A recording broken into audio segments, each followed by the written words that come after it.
Students, मैं हूं विशाल और स्वागत है आपका हमारी यूट्यूब चैनल बीएससी मैथ्स पर विशाल जोली के इस यूट्यूब ट्यूटोरियल में। स्टूडेंट्स, मैं आज आपके लिए बहुत ही इम्पोर्टेंट टॉपिक लेके आया हूं जिसको पढ़े बगैर आप एलपीपी को स्टार्ट नहीं कर सकते। यानी एलपीपी के हर एक सवाल में जिसका कॉन्सेप्ट रहता है वो चीज़ आज मैं डिस्कस करने वाला हूँ आपके सामने। तो सबसे पहले मैं आपको उस टॉपिक का नाम लिख देता हूँ। उस टॉपिक का नाम है इनइक्वालिटी या फिर इसी को बोला जाता है इनइक्वेशन या फिर इनइक्वालिटी। दोनों एक ही चीज़ है, दोनों एक ही टॉपिक के नाम है।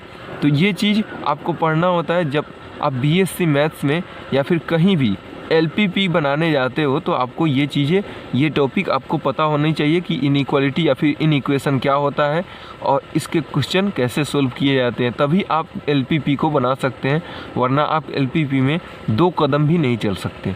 ठीक है, तो सबसे पहले इनइक्वालिटी की अगर बात की जाए तो हमारा कुछ ऐसे अगर दिया होता है 2x + 3y ग्रेटर देन और इक्वल टू 6, जैसे ये हमें दिया हुआ है, या फिर हमें दिया गया है 2x + y is less than equal to 5, या फिर हमें दिया गया है 2x + 5y is greater then 10, या फिर हमें अगर दे दिया गया है 2x + 6y is less then 20।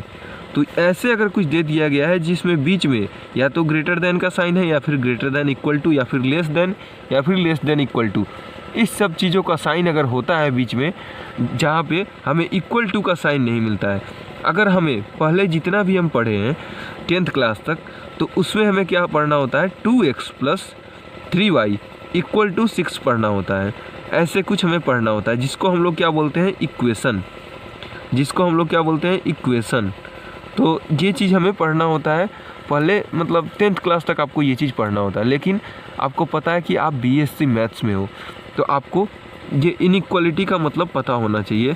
ये चीज़ आपको 11th में पढ़ना होता है। फिर भी मैं आपको एकदम बेसिक से बताऊंगा, ताकि अगर आपका 11th ख़राब भी हो गया हो, फिर भी आपको पूरी की पूरी एलपीपी अच्छी तरीके से समझ में आएगी। तो अगर हमें हमारा इनइक्वेशन ऐसा दिया हुआ है, या फिर इनइक्वालिटी हमारा कुछ ऐसे दिया हुआ है 2x + 3y is greater than equal to 6, तो हमारा जो इसका जो हम लोग अगर बीच में ग्रेटर देन इक्वल टू 6 या फिर लेस देन इक्वल टू 6 या फिर ग्रेटर देन या फिर लेस देन जो भी हमारा साइन दिया गया है, तो उसको हटा के अगर बीच में हम इक्वल टू का साइन लगा देते हैं तो वो हमारा इक्वेशन बन जाता है। ऐसा आपको पता है। लेकिन ये जो हमारा इक्वेशन बनता है, अगर कुछ भी डिजिट नहीं चेंज किया जाए, सिर्फ ग्रेटर देन और इक्वल टू या फिर ये सब लेस देन इक्वल टू या फिर ग्रेटर देन या फिर लेस देन के जगह पर हम सिर्फ अगर उसके इक्वल टू का साइन रख दें, तो वो जो हमारा इक्वेशन बन जाता है वो हमारा कहलाता है कोरेस्पोंडिंग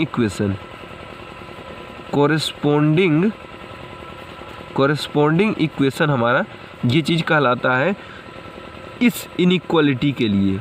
जैसे हमारा कोई दिया गया है inequality x + y is greater then 5, तो अगर हम बोला जाए कि कोरेस्पोंडिंग इक्वेशन निकालने के लिए तो हम क्या करेंगे, हम यहाँ पे सिर्फ और सिर्फ ये जो हमारा साइन होगा इसको हटा के x + y इक्वल टू का साइन बीच में लगा देंगे, इक्वल टू 5। तो ये हमारा क्या हो गया, ये हमारा इस इनइक्वालिटी के लिए कोरेस्पोंडिंग इक्वेशन हो गया। इस इनइक्वालिटी के लिए ये हमारा कोरेस्पोंडिंग इक्वेशन हो गया। इस चीज़ का बीएससी मैथ्स के एलपीपी में बहुत ज़्यादा यूज है। ये आपको सबसे पहली चीज़ पता होनी चाहिए।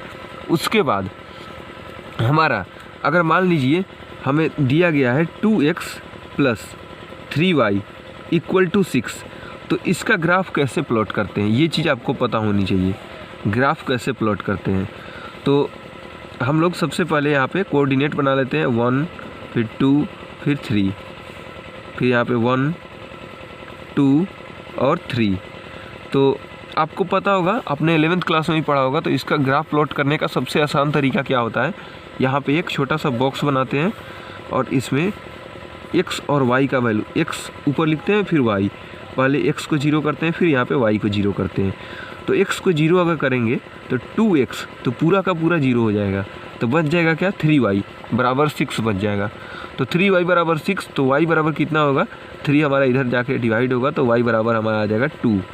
फिर अगर y का वैल्यू 0 रखते हैं तो हमारा ये तो पूरा 0 हो जाएगा, तो बचेगा 2x बराबर 6। तो 2x बराबर 6 मतलब x बराबर 3। तो ये जो हमारा आ जाता है, ये हम क्यों फाइंड करते हैं, ये जो हमें इंटरसेक्शन पॉइंट देता है कि वो जो हमारा इस जो इक्वेशन दिया हुआ है इसका जो हम लोग स्ट्रेट लाइन का इक्वेशन होता है, जैसा आपको पता होगा लीनियर इक्वेशन है 2 वेरिएबल में, तो स्ट्रेट लाइन इक्वेशन हमारा होगा, लीनियर इक्वेशन है तो ये जो हमारा है, ये हमारा जो पॉइंट होता है इंटरसेक्शन पॉइंट हमें देता है एक्स एक्सिस और वाई एक्सिस का। यहाँ पे एक्स को 0 पर कट करेगा वो लाइन और y को 2 पे कट करेगा, मतलब x को 0 पे और y को 2 पे, मतलब यहाँ पे कट करेगा। फिर हमारा वही लाइन x को 3 पे और y को 0 पे, x को 3 पे और y को 0 पे यहाँ पे कट करेगा।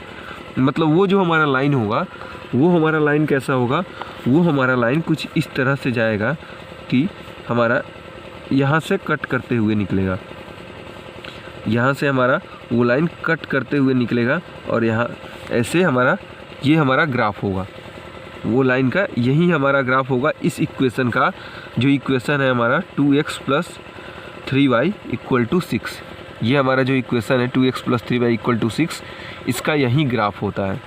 लेकिन अगर हमें दे दिया जाए 2x + 3y = greater than 6, मान लीजिए यहाँ पे दे दिया जाए सिर्फ 2x + 3y = greater than 6, तो इसका ग्राफ हम कैसे खींचेंगे।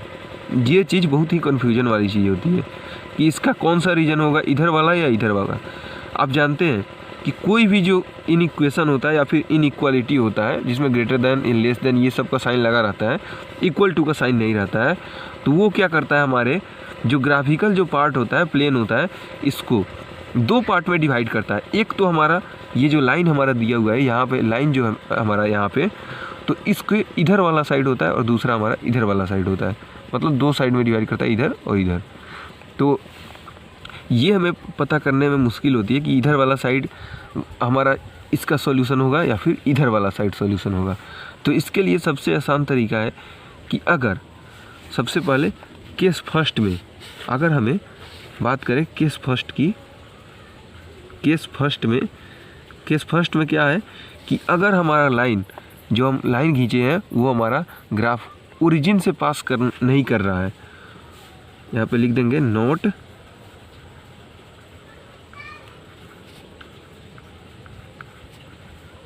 Passing through origin. अगर हमारा जो लाइन हम खींचे हैं यहाँ पे, वो ग्राफ खींचे हैं, वो हमारा ओरिजिन से पास नहीं कर रहा है, तो हमारा ग्राफ क्या होगा। तो अगर हमारा ओरिजिन से नहीं पास कर रहा है तो इसको हम लोगों को पता करना है कि इधर वाला एरिया होगा कि इधर वाला। तो ये फाइंड करने का सबसे अच्छा तरीका होता है कि हम लोग क्या करेंगे, पुट 0,0, मतलब इसका जो हमारा ये जो हमारा होता है ओरिजिन, इसका कोऑर्डिनेट होता है 0,0। तो यही ओरिजिन का कोऑर्डिनेट हम इस इक्वेशन में, ये जो हमारा कोरस्पॉन्डिंग इक्वेशन है, इसमें पुट करेंगे। इसका हमें फाइंड करना है। तो हम इसके कोरस्पॉन्डिंग इक्वेशन का सबसे पहले ग्राफ खींचेंगे, उसके बाद इसमें पुट करेंगे 0,0 का वैल्यू। तो 2x + 3y और ग्रेटर देन = 6 है, ग्रेटर देन 6 है, तो इसमें हम 0, 0 को पुट करेंगे, तो यहाँ पे भी 0 हो जाएगा, 2 × 0 0 और 3 × 0 0। तो 0 + 0 ग्रेटर देन 6 है। क्या यह सेटिस्फाई कर रहा है? अगर ये सही है तो ये हमारा रीजन हो जाएगा, अगर सही नहीं है तो ऊपर वाला रीजन होगा, इसके जस्ट अपोजिट वाला। तो इसमें जो होता है पॉइंट ए और पॉइंट बी, 2 तरह का हमारा बनता है पॉइंट। सबसे पहले अगर सेटिस्फाई कर रहा है, अगर सेटिस्फाई कर रहा है 0, 0 रखने पर, तो वही हमारा सॉल्यूशन रीजन हो जाएगा, वही हमारा सॉल्यूशन रीजन होगा, और वो हमारा क्या होगा, टुवर्ड्स ओरिजिन होगा, टुवर्ड्स हमारा ओरिजिन हो जाएगा। लेकिन अगर हमारा 0, 0 रखने पर वो हमारा इनइक्वेशन गलत हो जा रहा है, यानी सेटिस्फाई नहीं कर रहा है, तो हम लोग यहाँ पे लिख देंगे नॉट सेटिस्फाइंग। तो हमारा क्या होगा, जो हमारा सॉल्यूशन रीजन होगा वो हमारा क्या होगा, अपोजिट टू ओरिजिन हो जाएगा। मतलब देखिए जैसे यहाँ पे x और y की जगह पर 0 को पुट करेंगे तो 0 + 0 तो हमारा 0 आ रहा है और ग्रेटर देन 6 आ रहा है। मतलब ये सेटिस्फाई नहीं कर रहा है, 0 कभी 6 से बड़ा नहीं हो सकता, तो ये सेटिस्फाई नहीं कर रहा है। इसका मतलब क्या होगा, हमारा इधर वाला साइड हमारा इसका सॉल्यूशन नहीं होगा, हमारा क्या होगा, इधर वाला साइड हमारा सॉल्यूशन होगा। ये जो हमारा पूरा का पूरा एरिया होगा ये हमारा इस इक्वेशन का सॉल्यूशन हो जाएगा। लेकिन देखिए यहीं अगर आपको दे दिया गया होता कि 2x + 3y is less then 6, यहीं पे अगर आपको ऐसा कुछ इक्वेशन दे दिया गया होता 2x + 3y लेस देन 6, तो यही इसी में आप क्या करते, 0 0 का वैल्यू पुट करते, पुटिंग x = 0 और y = 0, तो हमारा कितना इसका वैल्यू आता। तो यहाँ पे x y का वैल्यू 0 0 रखने पर हमारा क्या आएगा, ये भी हमारा 2 × 0 0 हो जाएगा और ये भी हमारा 0 हो जाएगा। तो हमारा आ जाएगा कितना, 0 ये लेस देन 6। और हम जानते हैं कि ये हमारा सही होता है, ये हमारा क्या होता है, सही होता है। मतलब गिवन कंडीशन जो है वो सेटिस्फाई कर रहा है। इसका मतलब क्या होगा कि हमारा जो सॉल्यूशन रीजन होगा वैसा ही अगर हम ग्राफ यहाँ पे एक प्लॉट करेंगे तो हमारा सॉल्यूशन रीजन क्या होगा, नीचे की तरफ होगा, ओरिजिन की तरफ होगा। तो देखिए ये तो हमारा केस नंबर 1 था जिसमें हमने देखा कि अगर वो ओरिजिन से पास नहीं कर रहा है, जो हम लाइन खींचे हैं इक्वेशन का, जो लाइन इन इक्वेशन दिया हुआ था उसका लाइन जो है वो हमारा ओरिजिन से नहीं पास कर रहा है, तो उसका सॉल्यूशन कहाँ पे होगा। अब हम देखेंगे कि ओरिजिन से अगर पास कर रहा है तो उसका सॉल्यूशन कैसा होगा। तो चलिए अब हम लोग देखते हैं, अब हम लोग क्या देखेंगे, अब हम लोग देखेंगे केस 2।